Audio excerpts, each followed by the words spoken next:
Hello everybody, it's Honey Lou. So I'm going to do a video response to Tarot Magpie, hashtag Tarot Romance Tropes. So I got some tarot, I got some oracle, and my goal is to pick one of each, and I'm kind of just going with the flow here and then maybe pair them together. I thought that would be kind of fun because I've been working with a lot of oracles lately. And so yeah, I wanted to add them into this tag. Okay, so the first prompt is enemies to lovers. A deck style, a system you've insisted just wasn't for you until you realized it was. And when I first thought of it, I thought of the Voyager Tarot right away, obviously. And the Energy Oracle cards by Sandra Ann Taylor. So both of these cards, when I first got them, they weren't really appealing to the eye, so they were kind of missing that one part that I really like feel is essential in a deck, is you have to love what you're working with. But these were two that I never really loved right away. The Voyager Tarot was way too chaotic. This one was just kind of, it was just simple. But this one gave me like instant gratification. I was able to work with it right away. It's really good for beginners. It's also really good for like relationship readings. This one I had to take my time with it. The companion book, Way of the Great Oracle, really helped. I've always felt like these artworks were very cheesy and just outdated, but the more I worked with them, the more I really started to appreciate the artwork, especially the Voyager Tarot. But these are definitely some of my top decks in my collection.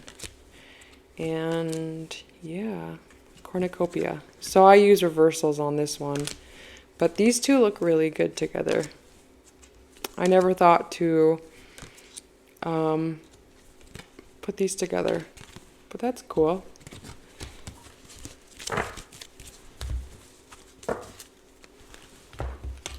I would love to use this deck in a reading. That's something that I haven't done yet, is to read for other people's using this deck. That would be kind of fun. Maybe I'll do that.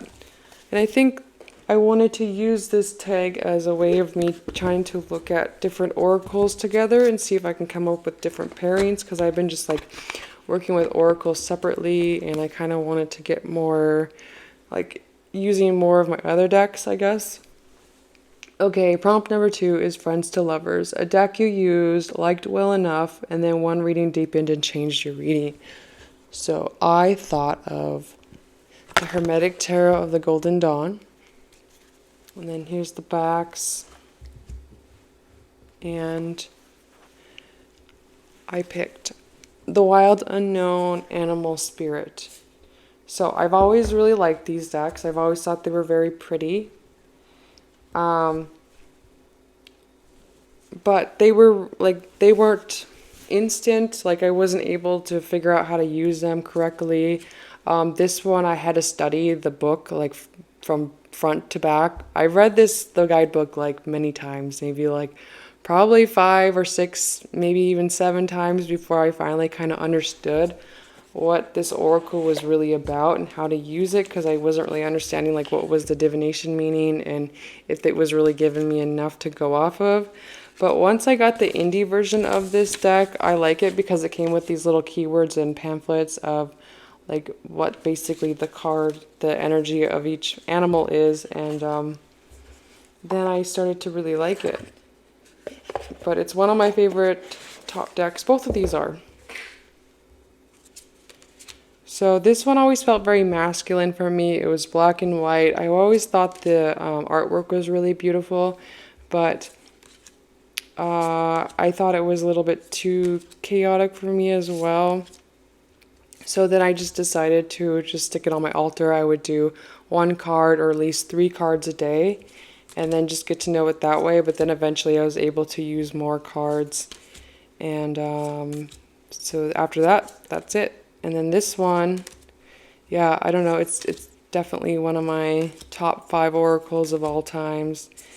And I think it's really beautiful. It pairs well with everything. It's really good to use. It's very versatile, I guess, for just different types of readings, for like spiritual readings, shadow work, relationship readings, energy check, or just daily draws.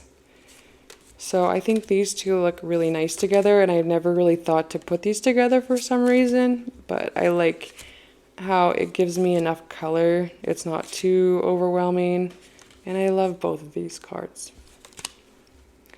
I think my favorite card in the Animal Spirit card is probably the octopus, but I don't like getting it because it talks about lacking boundaries, and I'm just like, oh man.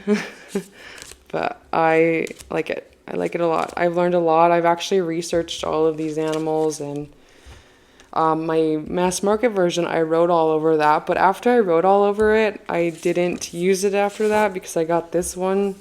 But just writing on it helped me a lot to figure out the deck.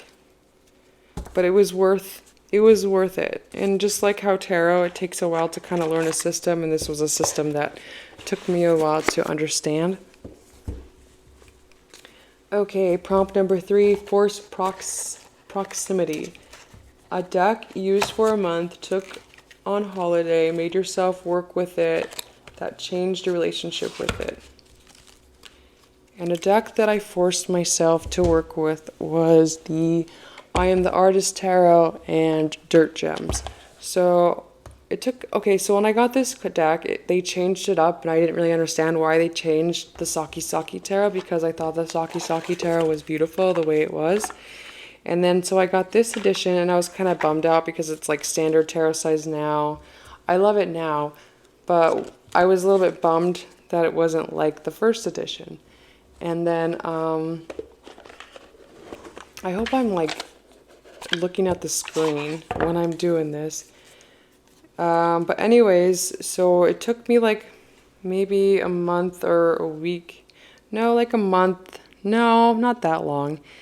It took me some times. It was sitting on my shelf for a while, and then eventually I was like, you know what, I'm just going to force myself to work with it. And then, so it took me about a week for me to actually like want to start grabbing it and actually enjoy grabbing it, but I did force myself to work with this deck.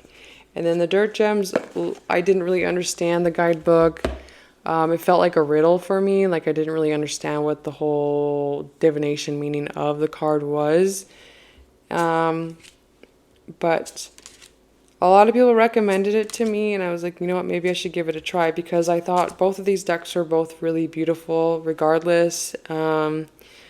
But now I really love this deck. I forced myself to work with it, and now I love it. I understand it. I think maybe there was so much going on when I first purchased the deck that I couldn't really get a grasp of what was going on. But these look beautiful together. I think I'm gonna pair. I don't know why I didn't pair these together before, but they look great. I think they complement each other really well. But yeah, I think these are both solid, definitely top decks, top indie decks of all times. And I like learning about plants and the healing properties of them. Yeah, this is a gorgeous pair, especially with my mat my mom made me. Okay, this is a cool pairing. I think I will be working with this together, and then I'll be working with the Hermetic Tarot and the Animal Spirit together. So this is fun for me. Okay, now where did I do? I don't even know what I did with, oh, there they are. Okay.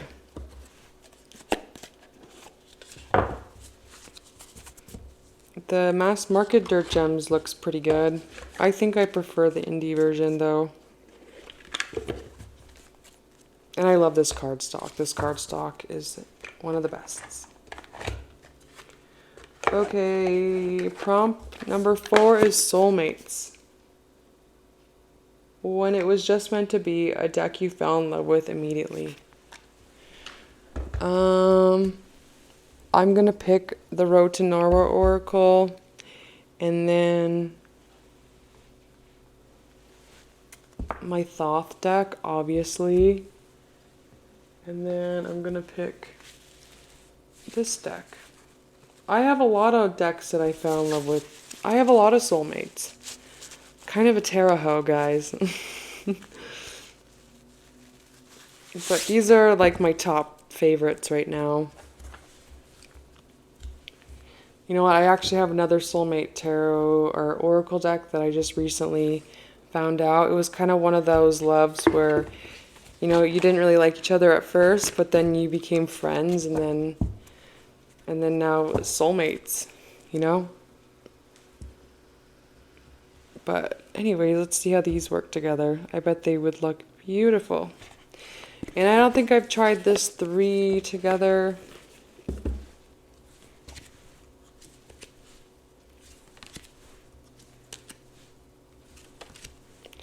But I like this deck because I feel like it pairs well with everything. It's empowering. It's really beautiful. I love the colors.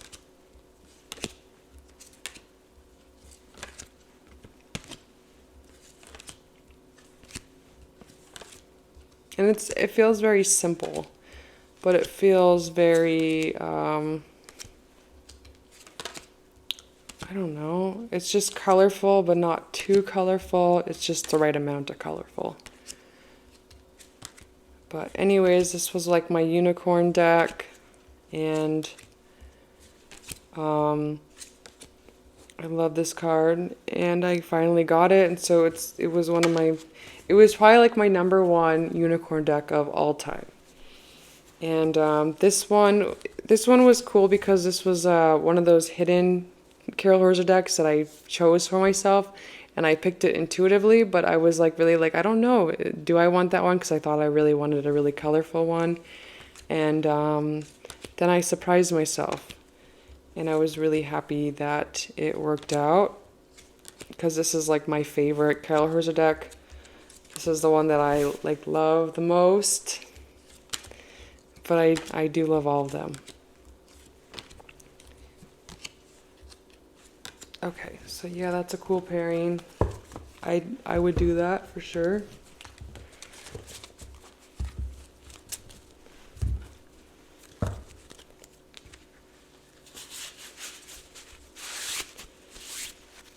Okay, and #5 is Slow Burn. A deck you didn't have the best first impression of, but the more you worked with it, the more you liked it. Hold on, let me put these away first.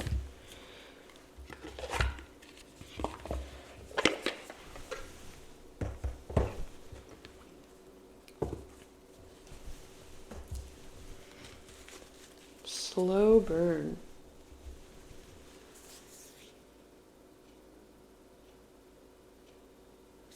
Okay, I will pick the Wild Unknown Tarot and Memento Mori. So the Wild Unknown Tarot is one of my first tarot decks that I've had. It was, yeah, definitely maybe the 3rd or 4th tarot deck that I owned. And so I was like a beginner, so it was really confusing, and I didn't really know if this was my aesthetic. I thought it looked cool, but I thought it was too cool for me, if that makes sense. And then the Memento Mori was never really my aesthetic either. They're both like very minimum in color, and but this is a really good tool to have. Both of them, they both read really well. I had to come back to this one. I had to like put it away, and then later on when I was like, you know, when I was able to understand the tarot, that's when I was able to kind of appreciate this, understand what was going on in the cards, and it's, yeah. And then this is like one of my top oracles. It's a really good tool to use. I would love to find an oracle or even make an oracle like this, just like more of my art style, but these two look really nice together. Never thought about this either.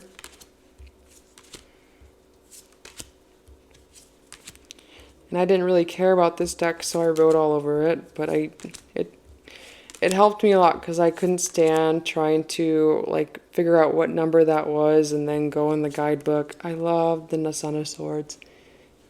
Geez, I hope I'm not even looking at the screen, you guys, so I'm hoping that I'm not cutting them off, and I love this card.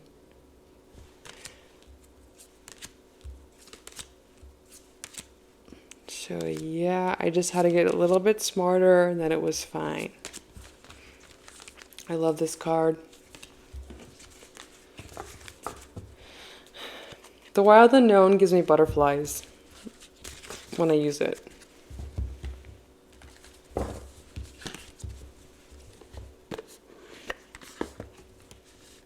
Number 6, Opposites Attract.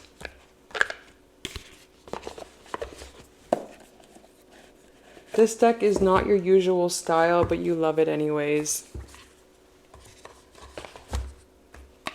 So let's do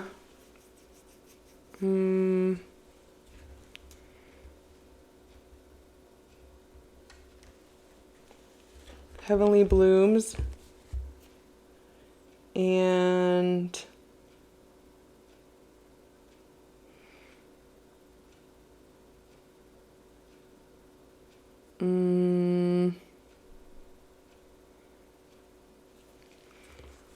let's do the Numinous, this deck, the Numinous Astral deck. This one I never really thought it was really my style,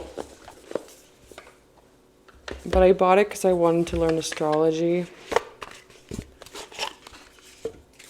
I don't really think I have a deck for that. But I guess the most, if I could think of it, it's the Numinous Astral Tarot. That would be my opposite. But Heavenly Blooms is definitely an opposite deck. And not my typical style. And these two look really well together. They look really good. There was something about the whole aesthetic of this deck that just looked very elegant and mysterious and powerful, and I like this pairing. Wow, I've been doing a really good job with pairings lately. I guess a lot of my decks are pretty like versatile in some way. I don't have that much oracles or tarot anymore, but for the most part they all pair really well, and it's been really fun to get to know all of my decks in my collection. But I like this.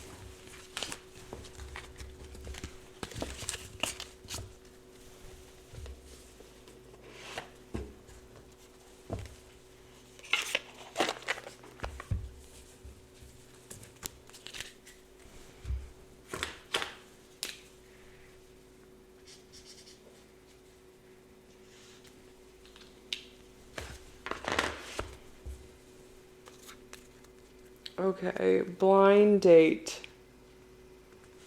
Number 7, a impulse buy, a gift, or a deck you got without much research, but ended up really loving it anyways.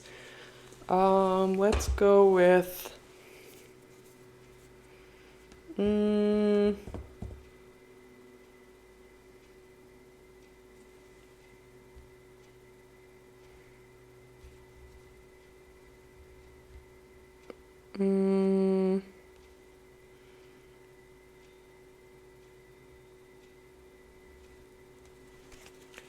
I'm gonna go with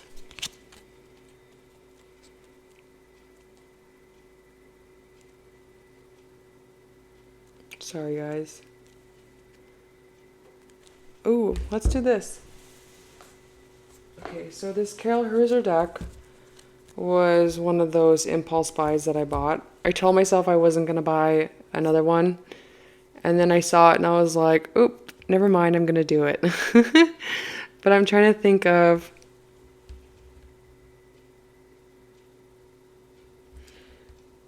I can't really think of an oracle, but I also feel like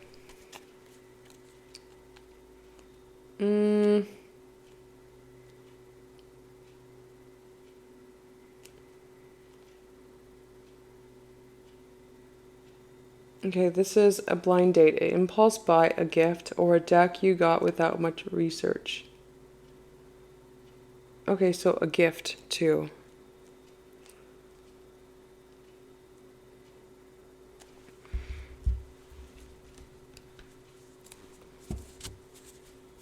I don't feel like I have any impulse. Oh yeah, I do. Okay. So the Heart's Eye Oracle was an impulse buy. I saw the art and just bought it right then and there.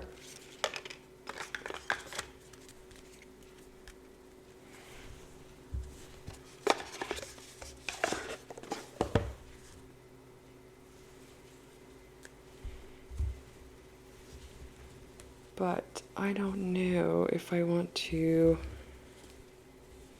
Yeah, maybe I'll just do this.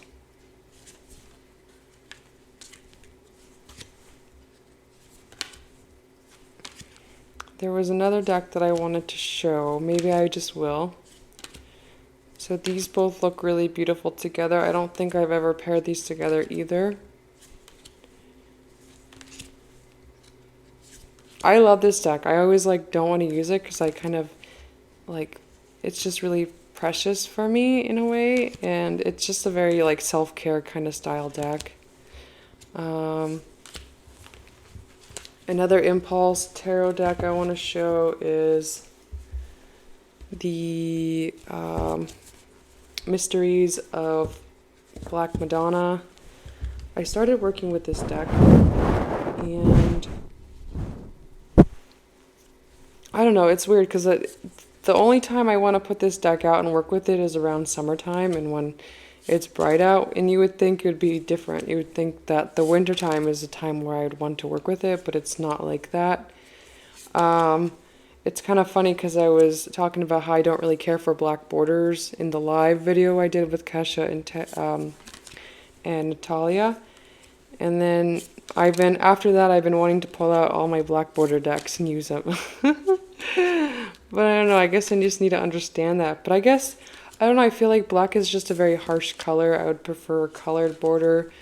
I don't think it looks ugly. I just feel like it's a little bit too harsh because I feel like I'm more of a lighter type of kind of girl.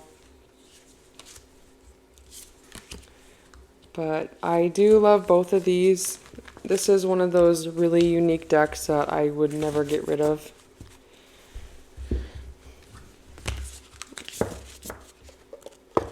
Okay, blind date.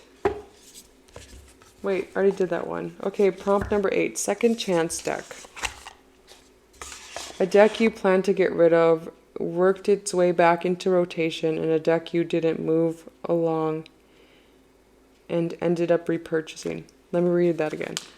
Prompt number 8, second chance. A deck you plan to get rid of that worked its way back into rotation, or a deck that didn't move along and ended up repurchasing. So, Celestial's Bodies was one of those decks that was a second chance deck for me. I had it and I never used it. It was really big. I think the reason why I didn't use it was because of I was really new to astrology. Like I knew surface level stuff, but I didn't really know exactly everything, and so I just had to learn a little bit more. And the tarot decks, I don't see any tarot decks in here that were something I repurchased, but I guess this deck I didn't have I didn't have high expectations for it. I thought it was going to be a deck that I wasn't going to love. I thought I was going to get rid of it, so I guess this would be kind of good, but I ended up really loving it. Oops. My bad. But these look really cool together. I'm pretty impressed. So yeah, the Cosmic Wisdom has the black borders as well. It's really colorful. It's very modern. So I think maybe I just need to kind of get used to this modern art style, but I think it's really well done. I'm in awe with it. It makes me really giddy, and I feel like really overstimulated. Look at these. These are so beautiful. And it's just making me happy right now. Like I'm smiling and while I'm looking at these, and I'm just excited to see this pairing as well. I've been picking out some really dope ass pairings, I have to say. The Celestial Bodies, I actually put it up for market. Nobody wanted it. And then I was like, I put it away after that and didn't worry about it. And then I put it up again. And then I was just like, I don't know. But then somebody asked to have it. And I was like, do I want to get rid of it? And I said, and then I didn't want to get rid of it. So I was like, oops, it's sold. And then that was it. Yeah, but I didn't sell it. It stayed here. I felt bad. But this deck is so heavy and so thick. Like, I was like, man, it would not be really worth sending it out because it's heavy. It probably costs like $17 to ship out. And usually I don't let anybody pay for shipping. I'll just put a price down and say free shipping. But anyways, yeah, so after I kind of understand the astrology and how to work with astrology decks, this comes out and I play with it. So I'm happy I still have that. And Unrequited Love. You really want to love this deck, but it just doesn't love you back yet. This may surprise you guys, but the Tabula Mundi is one of those decks that I feel like I really love, but it doesn't love me back yet. And it could be that I was just not ready for this deck, because I feel like this is one of those, it's just a hard deck to understand. For some reason, it's not very intuitive to read with, but I think this deck is stunning and I would never get rid of it. Maybe it's just like an intermediate professional, or just you have to really know your stuff to work with it. But for some reason, I was just never able to understand, or it was never really intuitive for me. But I love M.M. Moline's work, and yeah. And then I guess the other one will be the Weaver's Oracle. I love this deck too, and I still keep it because I think it's gorgeous. I just don't understand the guidebook, but I think I just need to like really sit down and work with it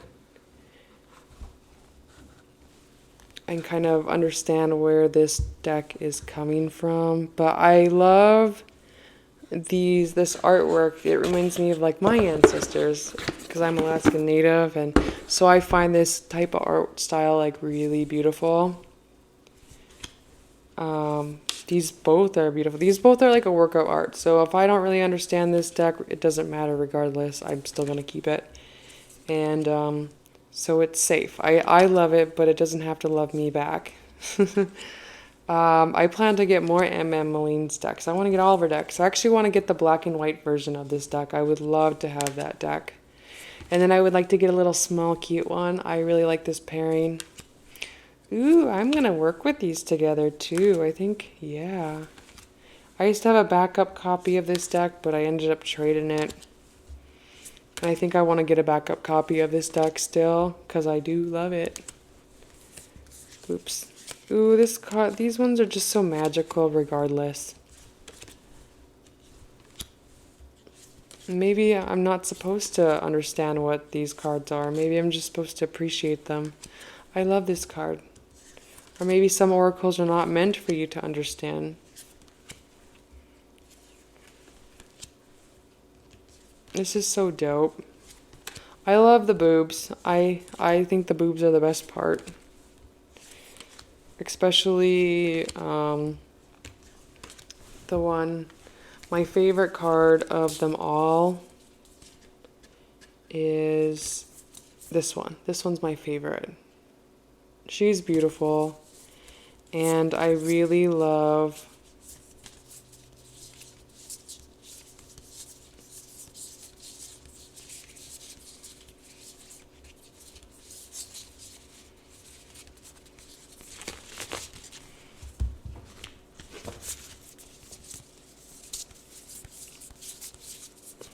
that one, but my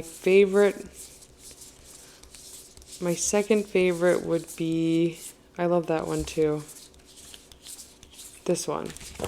This one's really beautiful. I do remember this story. It was about how she kind of welcomed people in. She was like had a lot of warmth and charisma, so I've always looked at her as the Queen of Wands, and that's what I remember of the story. Um, so yeah, I love this deck. Okay, and then Love Triangle, two decks that are in competition with each other or in your collection, or a pair of decks that you always use together.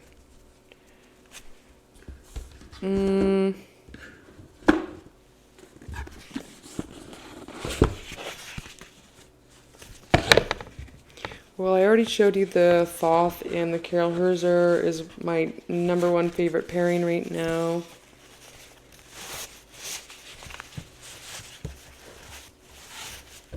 I could show you. So those aren't really in competition with each other, but they are in complementary of each other. They complement each other really well. These two are my favorite.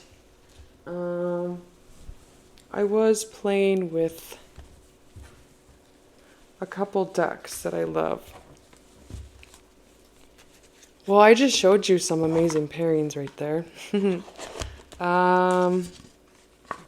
I think one that I was really loving was the Cosmic Wisdom and Dirt Gems. Oh, you know what? I forgot to put one deck as one of my soulmate decks. Anyways, so, okay, my number one favorite oracle that I've been working with right now is... This one took a while for me to understand, but it's the Tantric Dakini Oracle. I love this oracle. I always thought the artwork was a little fuzzy and kind of outdated as well, but this is one of those really good tools to just absorb. I'm excited to work with this deck every day. It pairs well with everything, but I've been just using it on its own as doing daily draws. So I've been working with this deck a lot, and I've been working with Dirt Gems a lot separately, but I have been pulling different pulls from both of them. But so yeah, the Tantric Dakini is definitely probably my number one favorite oracle right now at this moment, just because of how great it is. I've been loving this pairing.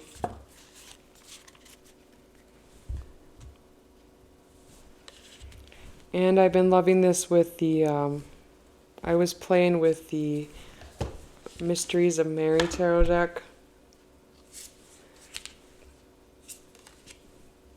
Oh, see, look at, I'm not even looking at the screen. Damn it. I'm going to have to look at this, and I'm going to have to double check to see if I was actually showing you guys the decks. And I've had to like stop and record over and over again. Look how beautiful that is. So yeah, hopefully I didn't mess up this time. And I think this would be a wrap, I hope. I hope. I love that Page of Cups. Look at how beautiful. Oh my god. I love it so much. And it's just so not me. But it's just, it's magical. I'm obsessed. Look at that. Look at the rainbows. Aww. My heart. Yeah, this is a wonderful deck. And then I guess I could show you the Mysteries of Mary that I've been loving. Real quick, since we're here.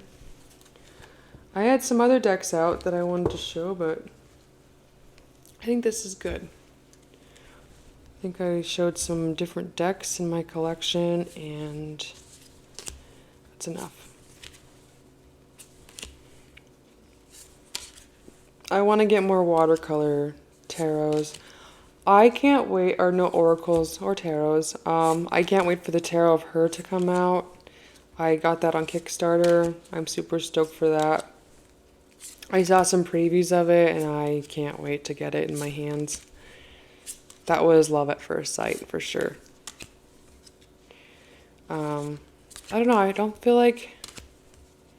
I don't know, I'm just not going to say it, but I guess I struggle with venomous kind of style of decks, but I think it's just something I'm still working through or still learning to use, but I don't dislike them. It's just I feel like I never really was able to understand using an all woman deck when I like the balance of masculine and feminine, but I think there's just maybe those type of decks are good for like empowerment, self-empowerment, self-love, um, and just learning to use my intuition more so than what I'm looking at in the cards, you know? But anyways, these are cool. This is one of my favorite cards. This is one of my favorite cards. I love this new addition to the Mysteries of Mary. Yeah, it's beautiful. My favorite one is actually the first edition, but I love this card. It's my favorite. I was just reading about this one and looking it up, the myth on this artwork. I forgot what it was called, but it's something about how there was a underground like thing of this or there was a painting with this African masks and I don't know, it was interesting. So I'm having fun just reading the stories and Googling them. So that is my response to Tell Romance Tropes. Okay, bye.